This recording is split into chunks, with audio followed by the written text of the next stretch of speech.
Are you willing to be wrong about your perception of it?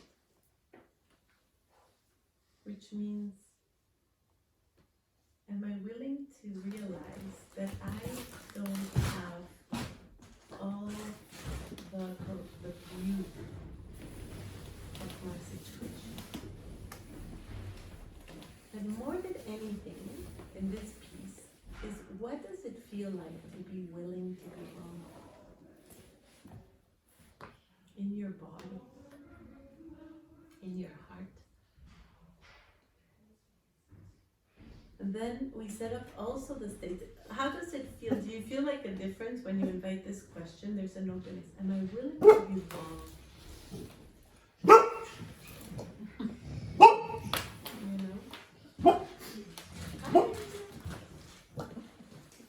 And then we go into the second aspect, the willingness to be genuinely curious. So this book is about also creating the right curiosity. And the right curiosity, how does it feel to be curious in our bodies? Maybe we can have a chair for her over here. Yes.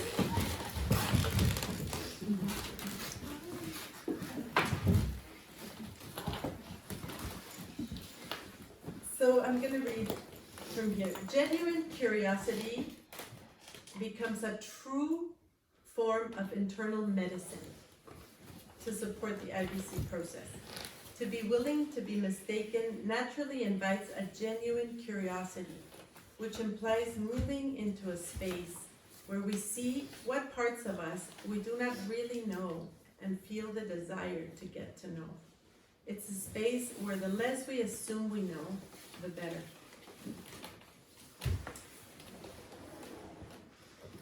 The less we assume we know, the better. And again, how does true curiosity feel in our bodies? But I don't mean it when the true curiosity, when it's painful, when it's stressful. How does genuine curiosity feel like in our bodies? How does it feel to take a deep breath and say, I wonder what else is there for me to discover? And then the third piece is the willingness to be genuinely vulnerable. So what does vulnerability, today we hear this word a lot, right? Vulnerability. For us, vulnerability doesn't mean necessarily that you start crying or telling your life story or opening up and screaming or whatever. It's really, vulnerability in this context is what is really going on for you right now, honestly. Like, honestly. What is really going on for you right now? Are you happy? Are you tense? When it's like actually really answering the question, right? How are you? And checking in with what would be the answer to that.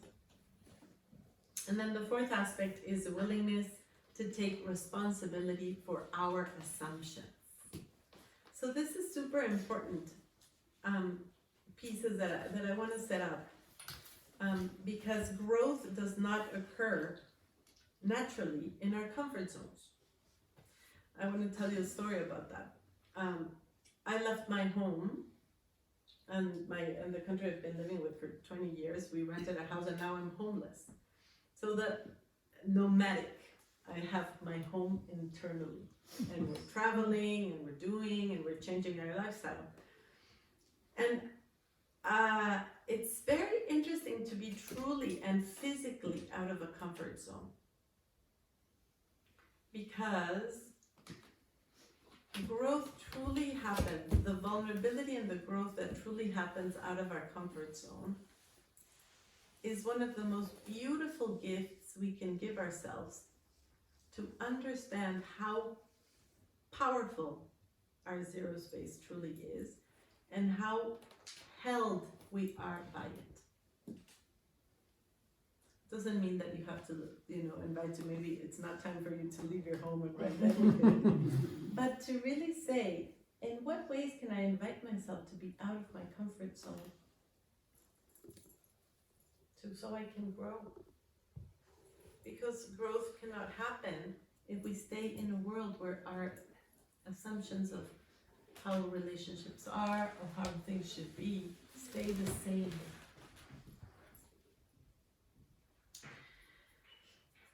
Yeah, so then this inspiration of the 4 aspects of the spirit of inquiry came to me.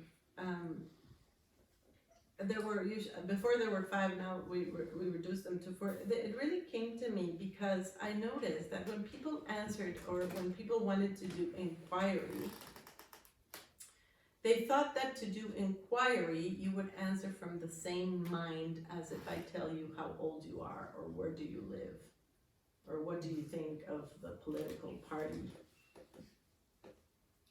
And I really saw that people would answer really, really quickly. And I really saw that people, even though they were practicing or had some form of practice in inquiry, they really didn't take the time to pause. So it's like, how can I set up a situation where people can understand that when we go into philosophical mindsets, you probably know this about me, I'm a philosopher. I mean, Marcus did a beautiful job to presenting me, but we didn't really tell you any facts. I'm a philosopher, and I found it in Internet 30 years ago, and a philosopher and a BA and a master's, and so the philosophical mind is like a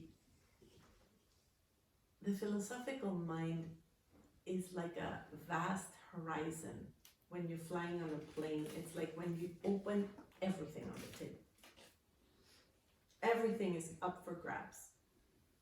And you really want to have that wondering of, is this actually what I've been thinking? Is this actually how I would live my life? Have I ever questioned things that are so basic? So to set up that ambiance, to question something so deeply, needs space. So that's the setup. So when we answer IBC, I invite you to think about, how fast am I answering? Do I answer, how much silence? This is a question for you all. How much silence do I give myself before I say a word?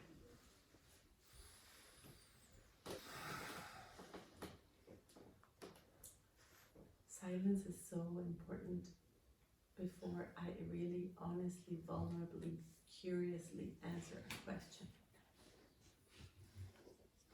Because for many of us, it's the first time we've ever actually questioned anything. And then, what I want to ask you is this. Who answers? What answers? So that's the first chapter.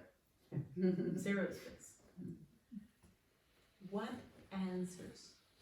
Who answers those questions? Have you ever thought about that? When you're answering the deepest, most amazing questions of your life, what in you is answering?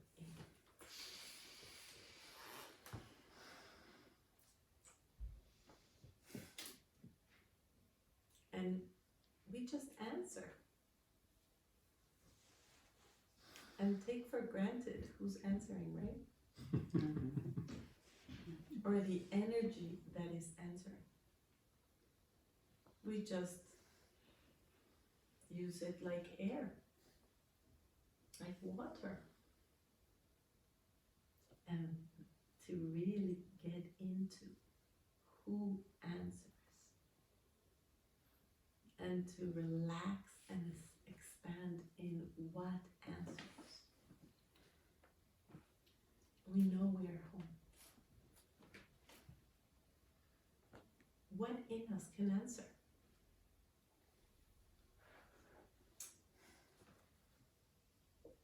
So zero space is a personal experience of full alignment, wholeness, joy, peace, clarity, spontaneity, and freedom that is accessible to you when you open to its existence.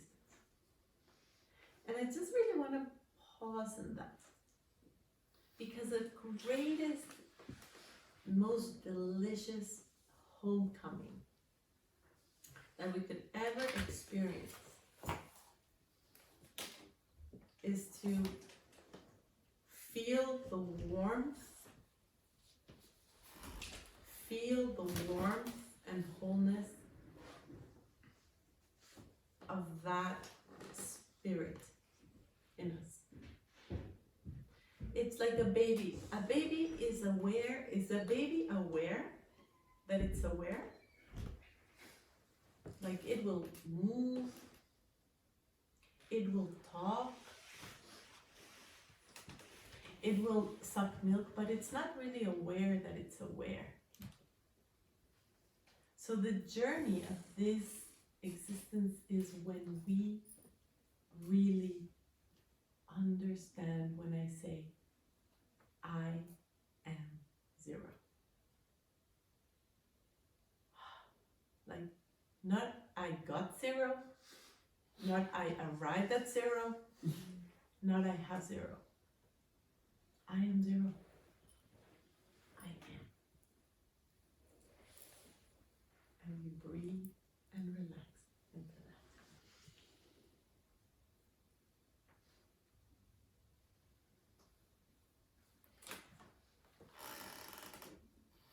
So in zero space, our actions are naturally clear, they are sustained, they are aligned, and accompanied by a profound sense of true action and understanding of ourselves. Not only of ourselves, but also others and the world around us.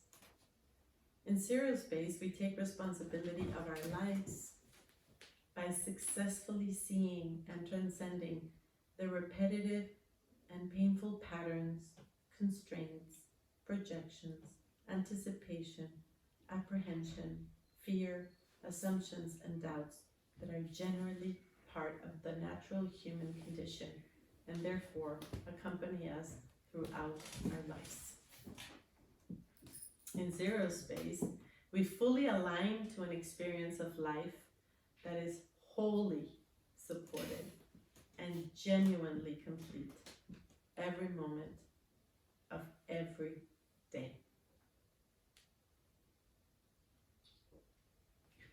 Every moment of every day. So, what do we mean by this? In very short, the invitation that you will give yourself when you practice IBC to consistently clear out any fear and elevate love. To create an alchemy of love that is free from fear. And we become like hound dogs, smelling for where fear is still there, so we can clean it, because we deserve to live a life that elevates love. That is what we're here for. That is all of us that are attracted to this intended energy. We understand that it's exhausting, like truly exhausting, to live afraid. Isn't it? Afraid of if my wife will let me do this or that. Afraid of my children doing this or that. Afraid of my husband at my job. My girlfriend doing this or that. Isn't it exhausting? Afraid of how money will come. Isn't it exhausting? So, and if I ask you, would you believe me if there could be a way where you can clean up your fear? Would you try it out?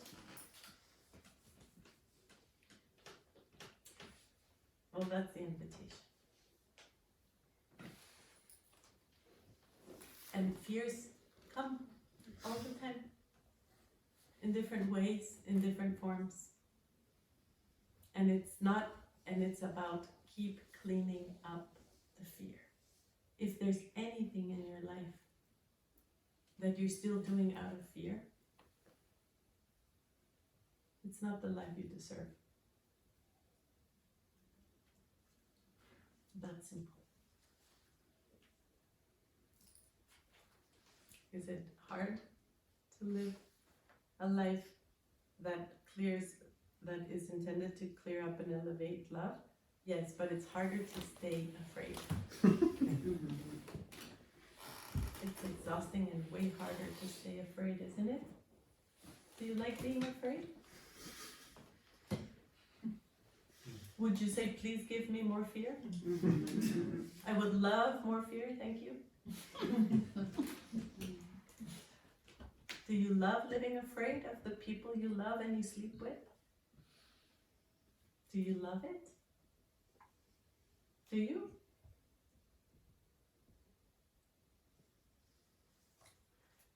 So is fear the way to live then? For anyone?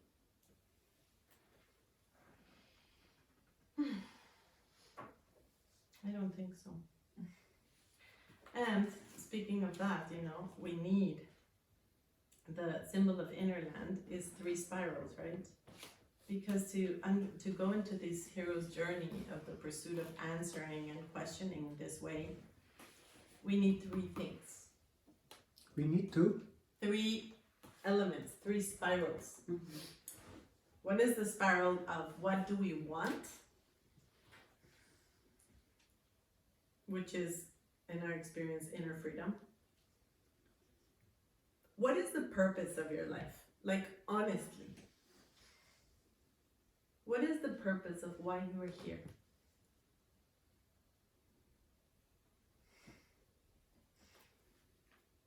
What is it? I want to hear you. What is the purpose of you being here? What do you want? We don't know it. Okay, you don't know? Until we die. Then we realize what the purpose.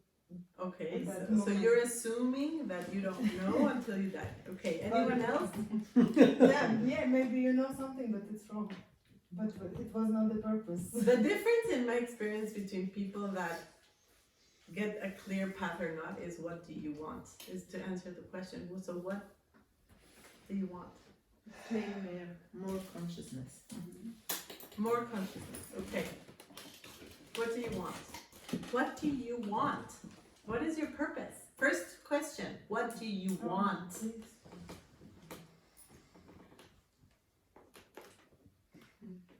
What do you want? Live happy, healthy, honest. Live happy, healthy, and Honest. Honest. Okay, so it's first to get clear. What am I here for? Truly. To grow. In what way? Because we grow. We don't have to do anything to grow hair or nails. Right? In what way? In how? How do I know I will grow? So for us, it's inner freedom. Second spiral. How? And I like swearing sometimes, so I'm gonna swear right now. How the fuck do you get there? How do you get more conscious? How? Give me a clear, fast path to that I want. How? So, how? We have a how, if you want it, not, it's interesting. Yeah, the people wouldn't like to suffer, but sometimes it's necessary to suffer. It doesn't matter if it's necessary or not. It's, if you want that, how are you gonna get it? Suffering is absolutely part of the deal, but not losing the mark. Suffering is part of life. It can end, It yes. depends. It's very it's not so. It's how you say. It's subjective. What is suffering? It's quite complicated. I mean, this question now it's Which also one? very personal. How? Yeah, Which one how is you so want to complicated? grow and whatever. This is also personal. Yeah. So Yes. everybody has another torches. This depends on, I don't know, how long. I'm not involved here in this technique, but I have my philosophy, of course. Everybody has it. Yes. But I'm free from every religion, I want to say. Yes. Of course, and that's very good that you think of that, but I am talking about you. What's your Generally, name? you mean? No, like Isabel. when Isabel. So when I'm asking this question, it's not a theoretical question. You don't have to answer it. I'm talking about when Isabel is at 3 a.m. waking up at night. What does she want? Not the philosopher, not the psychologist, not the friend, not the mother. You. What do you want? First, and then, okay, inner peace, fabulous. And how are you gonna get yourself there? That's the second spiral. And then the third spiral is who is going to come with you in the journey? Because we need people to support us in our journey. When we're down, we're in the middle, when we're this. So these three spirals are the refuge. You know, in Buddhism, it's inspired in Buddhism. In Buddhism, you have the Buddha, the Dharma, and the Sangha. The Buddha is the enlightened mind. What do we want? Enlightened mind. How are we going to get there? With the practice of Dharma. And with whom are we going to go there? With our Sangha, right? So who is the people that are going to get us there? So when we are really in this intense path of how am I going to elevate love, I need these three ingredients. How am I going to find my inner freedom? I need to know what I want, how I'm going to get there, and with whom. And I need to be, again, vulnerable and honest about my fear. What is blocking me? And honest. What am I afraid of? That is very juicy conversation, don't you think? And am I willing to bet on not being afraid all the time? And how would that look like?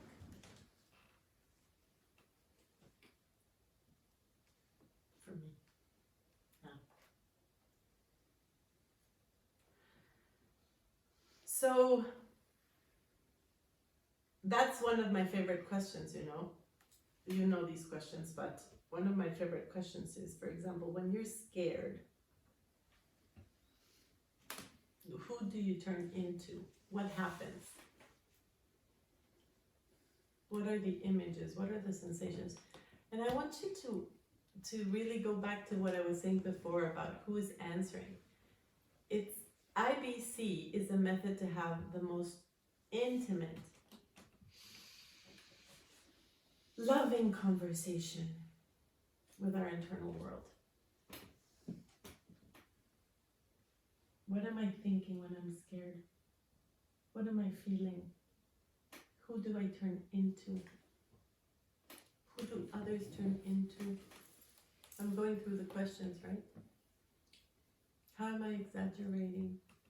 How do I disconnect from this moment, from the you? And the most important one, which opens our mind, it's What am I not able to see? So the stages of IBC that you know very, very well are these, where you start with totally being in the situation. That's kind of like the first set of questions. And then you distance yourself a little bit. And then you distance yourself this much to see what else is there. So when we're asking the question, what am I not able to see when I'm scared? What are you not able to see when you're scared? If you take a deep breath and pause and ask, what are you not able to see when you're scared that is there to support you?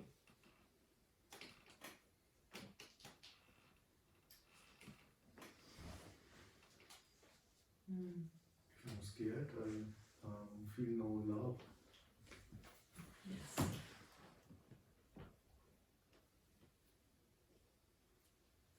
From yourself or from the world? For myself. Yes. What a great, beautiful answer. Thank you. So, because look, so when I'm scared, you said, I don't feel my love for myself. Can you connect to that answer? You could also say, I don't feel my soul. I don't feel my soul. I don't feel my light. Which is so What could be more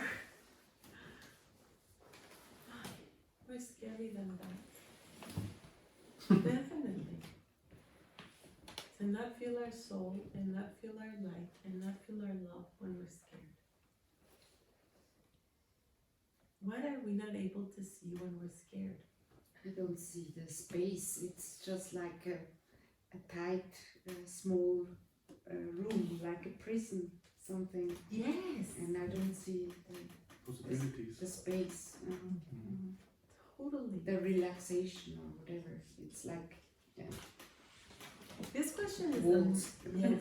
This question is like the most powerful because when you said that, you felt the sensation. Sorry, I know you have to go. Did you feel the difference in your body when you see that? Did you feel your love when you missed it? When I miss it. Yes, like when you said, I don't feel myself loved, but in the moment that you realized that you didn't have it and you gave it back to yourself, Yeah. how does it feel? Relaxing. Relaxing. How does it feel? I can move the walls by breathing, and then it gets relaxing. How does it feel when you reconnect to your soul and you say, hey, I'm here? Yeah, I have a lot of power. There is no need.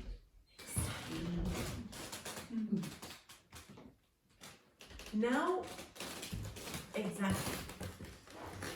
What else do we miss when we're scared? I'm not feeling grounded when I'm scared. Kind of security or something like that. We feel like we lose the ground, like we're totally insecure, unprotected. And how painful is that? Isn't it painful? So what do we miss? This is the last bit of the question, sir. Remember, what do we miss when we feel scared and not grounded? We cannot see that the danger, or if the danger is real or not. We cannot see if the danger is really real. And when I feel scared, I can't see my courage.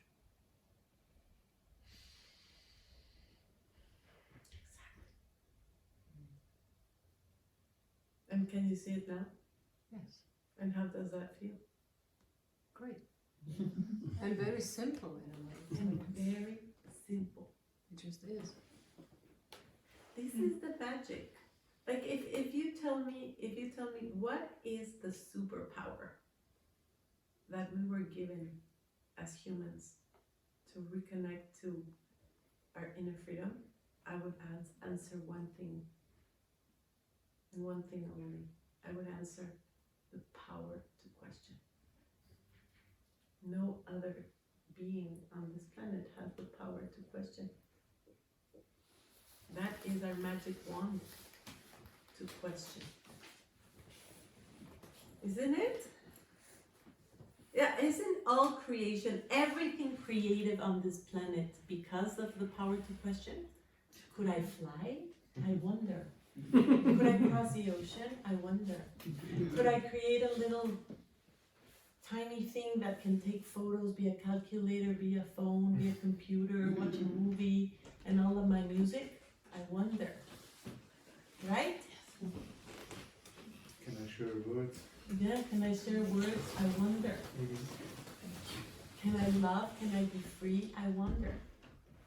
So these questions that you know well, what are you not able to see? Bring the next part, which is the opportunity. What is my opportunity in this little time that I'm afraid again? What am I missing in this time? What am I not able to see this time? Because we get scared for different things at different times for different experiences, no? But this time,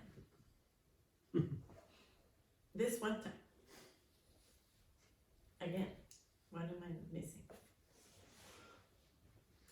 And honestly, in my experience,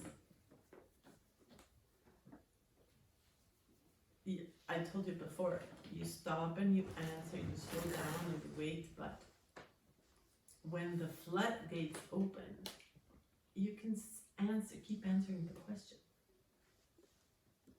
What am I missing and what am I missing and what am I missing and what am I missing?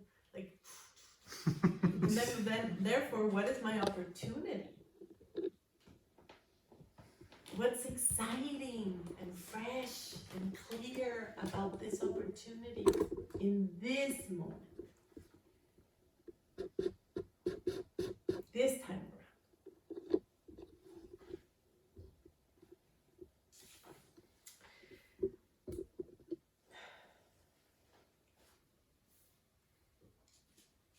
So what we see quite often is the result of pondering this question in a pure, and we see the form of this pure insight and light, and we see potential and possibility. And then we have specific next steps, because IBC, as you know very well, has the intention to end with very specific, clear next steps for ourselves. Even if it's breathe, even if it's look out the window, even if it's say hello. It doesn't matter. Or even it could be quitting a job or moving countries or whatever. Right? So I'm going to read one more thing and then I will stop, and I wanted to open up it to us. So I wanted to read this part from page 133. It says, living from zero. And then one day, pain just stopped for good. Not a trace of it was left. No inner confusion in sight. Internal radiance replaced doubt, fear, and apprehension. It was all new, and at the same time, this brilliance had been there all along, just underneath it all. I want to read that again. It was all new, and at the same time, this brilliance had been there all along, just underneath it all. This space was boundless, and at the same time, it felt fully contained and entirely sustained by an infinitely nurturing universe, which had no beginning and no end. A profound understanding of our human condition released prior assumptions of construction and inner displacement. Love seemed to be our inherent natural condition. Compassion not as an effort. Compassion not as an effort, but as a freely emerging sense of connection and understanding that just got others. Got where they were coming from, as well as got oneself, and got where oneself was coming from. This is love, not as a fantasy-driven, joy-seeking illusion, but as a deeply silent, wholly reliable, and integrally grounded experience, preceding all forms of sustainment. An experience of no separation between oneself and others.